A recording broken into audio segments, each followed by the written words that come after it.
তো বন্ধুরা চলে এসেছি আজকে দুপুরে ভাত নিয়ে, আর আজকে করেছি, তো চলো দেখিয়ে দিই। আর ছেলে একদম কিচ্ছু খেতে চায় না, দেখো বিট গাজর ভাজা কত ভালো।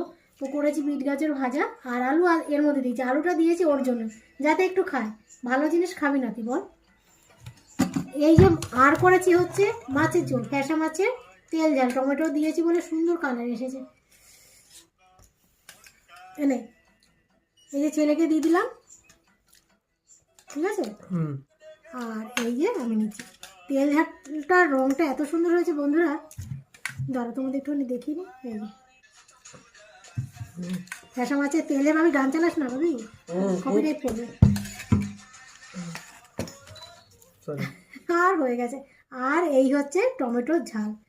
তো চলো আজকে রেসিপি হলো এই যে টমেটো ঝাল আছে, ফ্যাসা মাছের তেল ঝাল, বিট গাজর ভাজা, আরেকটু নেবো বিট গাজর ভাজা, বিট গাজর ভাজা, আর হচ্ছে টমেটো।